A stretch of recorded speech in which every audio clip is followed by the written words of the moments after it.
Je sors de mon défi vélo qui s'est passé sur le circuit de Formule 1 de Montréal. J'ai roulé à 40 km/h pendant 2 heures. Et non, cette vidéo n'est clairement pas pour me faire mousser avec ce chiffre. Au contraire, elle est là pour vous expliquer pourquoi la vitesse à vélo de manière brute, sans analyse, ne veut absolument rien dire pour moi. Je vais vous expliquer les critères qui font qu'une vitesse à vélo peut être plus ou moins haute.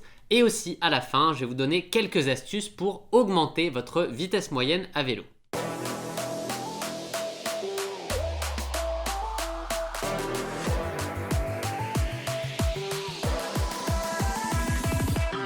Mais commençons par ce 40 km/h que j'ai réalisé sur mon challenge de 2 heures à bloc. Encore une fois, pour moi, il n'a aucune valeur. Oui, c'est un beau chiffre, bien rond, et je peux vous dire que sur la fin de mon challenge, quand j'ai vu que ma moyenne était à 39,9, eh bien je me suis arraché en me mettant l'objectif d'aller arrondir ça à 40. Mais au final, ça n'avait aucune autre valeur que de me motiver à m'arracher pour la fin de mon test. Et évidemment, je comprends les messages que j'ai reçus. Pour beaucoup, 40 km/h sur 2 heures, c'est une vitesse très rapide. Mais pour moi, c'est tout simplement quelque chose de normal. Et oui, il m'a quand même fallu pousser 265 watts pendant 2 heures, soit 4,2 watts par kilo avec mes 63 kg actuels. Oui, je me suis vraiment donné dans ce test, c'est clair. Mais trêve de chiffres, au final qui ne parle qu'aux geeks du vélo, aujourd'hui ce que je voudrais faire, c'est vous montrer pourquoi cette vitesse aurait très bien pu être de 35 km/h ou de 45 km/h, selon les conditions, elle aurait pu varier du tout au tout. Car le problème, c'est que la vitesse à vélo, eh bien au final, elle est dépendante de facteurs qu'on ne maîtrise absolument pas, donc c'est très difficile de la changer, ou en tout cas, on peut travailler un tout petit peu là-dessus, je vous en parlerai en fin de vidéo, mais les facteurs principaux, ils vont de toute manière affecter de manière hyper importante votre vitesse. En fait, il y a tout un tas de facteurs qui vont entrer en jeu, mais pour moi, il y en a 4 qui sont majeurs, à savoir le vent, le terrain sur lequel vous roulez, votre position et la gestion de votre effort. Tous ces facteurs réunis vont faire que vous aurez une vitesse moyenne plus ou moins haute. Et pour les deux derniers, il y a des choses que vous pouvez maîtriser, que vous pouvez améliorer, je vous en reparle à la fin de la vidéo. Mais pour commencer, le facteur majeur qui va pouvoir totalement changer votre vitesse moyenne, c'est évidemment le vent. En course à pied, il a déjà un impact assez important. Si on fait une course totalement dans le vent de face, c'est impossible de battre ses records. À vélo, eh bien là, on est passé encore un stade au-dessus puisqu'on roule beaucoup plus vite et donc le vent va totalement changer notre vitesse. Je pense que j'apprends rien à personne avec ça. Quand on fait du vélo, le vent dans le nez, c'est extrêmement difficile. Et si vous mesurez les watts comme moi, vous avez un vrai indicateur de l'intensité de votre effort et là vous pouvez voir à quel point la vitesse va varier pour un effort égal en fonction du sens du vent. On va prendre un exemple tout de suite, celui de mon premier duathlon qui s'est déroulé en septembre 2016. Ça faisait même pas un an que je faisais du vélo à ce moment-là. Et si vous regardez la vitesse moyenne, eh bien elle est quasiment à 40 km/h sur les 1 heure de vélo. Est-ce que ça voulait dire que de base j'étais extrêmement bon à vélo et qu'aujourd'hui je n'aurais au final quasiment pas progressé avec 40 km/h que je tiens sur 2 heures désormais? Évidemment non, le jour de cette compétition, le critère majeur c'est que le vent était plein d'eau pendant toute la ligne droite du circuit. On roulait à l'envers sur le circuit ce jour-là et comme souvent en été, le vent est de sud et là, eh bien du coup, on pouvait rouler pleine balle dans la ligne droite. Je m'en rappelle encore, je roulais à 45 km/h en relâchant mon effort.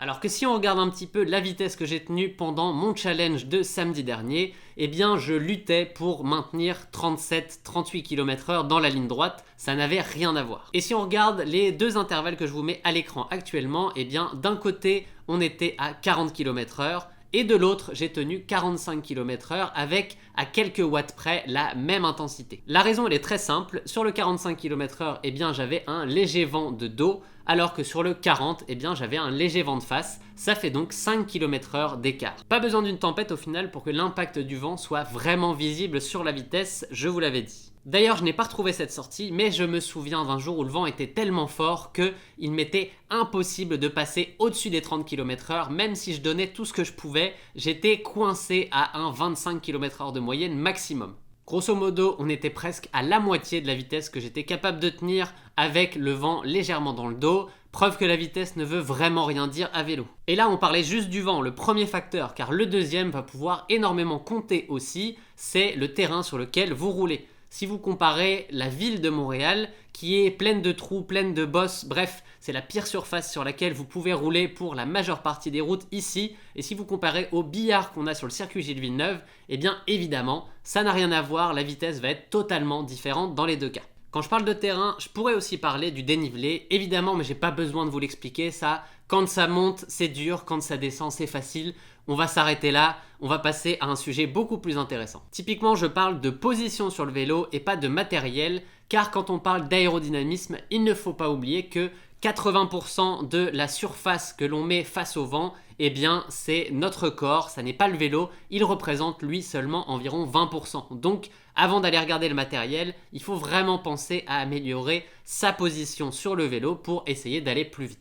Je l'ai déjà dit et je le répète, allez voir un professionnel qui va vous faire un bon bike fit et qui pourra optimiser les 3 critères importants de ce côté-là qui sont la puissance, le confort et l'aérodynamisme. C'est un combo des 3 qui va permettre d'être plus rapide. Et si vous en doutez encore, j'avais fait un petit test il y a quelques années avec mon premier vélo de triathlon. J'avais fait plusieurs tours de circuit en étant assis sur la selle que j'avais comparé à des tours de circuit où j'étais en position aéro sur mes barres de triathlon. Eh bien je peux vous dire que la différence est énorme. On était à plus de 3 km/h d'écart en moyenne. Et pour finir, on va parler d'un point qui est assez peu connu au final, mais la manière dont vous gérez votre effort, la manière dont vous déployez votre énergie à tel ou tel moment va permettre d'améliorer votre vitesse moyenne. Et là, on est sur quelque chose qui est vraiment intéressant puisque lorsque vous êtes en compétition, que vous avez des adversaires, et bien là, augmenter votre vitesse moyenne par rapport à eux va avoir une vraie valeur. Là, on ne parle pas d'ego et d'afficher un gros chiffre, on parle d'aller essayer de gratter des kilomètres/heure dans les moments importants pour pouvoir aller plus vite que ses compétiteurs, et à la fin, celui qui a la meilleure vitesse moyenne, c'est celui qui arrive devant. La méthode n'a au final rien de miracle, c'est juste un petit peu de physique qu'on va appliquer au vélo et qui va nous permettre de comprendre à quel moment il faut mettre son énergie pour aller plus vite. Le fait est que plus on roule vite à vélo, plus la résistance à l'air va être importante. Et ça, c'est le facteur le plus important à comprendre, donc on va passer un petit peu de temps là-dessus. Et je parle bien d'air et pas de vent ici. Car même s'il n'y a pas de vent, que l'air est statique, il va y avoir une force qui va agir de manière opposée à un objet en mouvement. Je vous rassure, on arrête ici avec le mode ingénieur, même si ça me fait quand même plaisir de voir que au moins une fois dans ma vie, j'aurais replacé quelque chose que j'ai appris à l'école. Bref, ce que je voudrais que vous reteniez, c'est que plus on va rouler vite, plus cette résistance à l'air va être importante et donc plus chaque kilomètre/heure qu'on va vouloir ajouter va nous coûter cher en énergie. Et c'est là que la gestion de notre effort, la gestion de à quel moment on essaye de mettre un peu plus d'énergie va pouvoir nous permettre d'augmenter notre vitesse moyenne. Grosso modo, comme le fait de gagner 1 km/h lorsque l'on roule déjà très vite va nous coûter extrêmement cher en énergie, eh bien le meilleur moment pour aller gratter un petit peu de vitesse, ça n'est pas quand on roule vite, c'est quand on roule lentement. Car à la fin, 1 km/h, c'est 1 km/h, ça va avoir le même impact sur votre vitesse moyenne. Donc si vous passez de 40 à 41 dans une ligne droite où vous avez du vent de dos, ou si vous passez de 25 à 26 quand vous avez du vent de face, eh bien l'impact sera le même. Donc ce que je peux vous conseiller pour essayer d'améliorer votre vitesse moyenne, eh bien c'est de relâcher un petit peu votre effort lorsque vous avez du vent de dos, de vous reposer un petit peu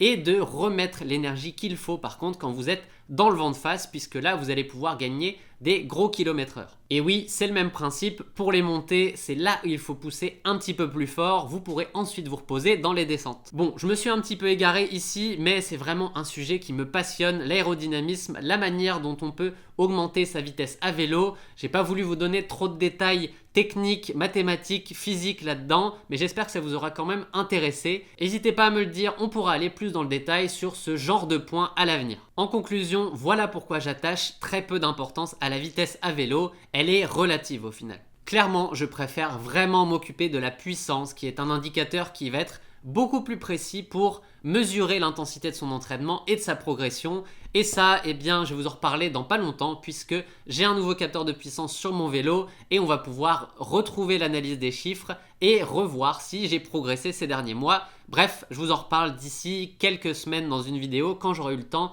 de m'entraîner un peu avec et de pouvoir analyser les données.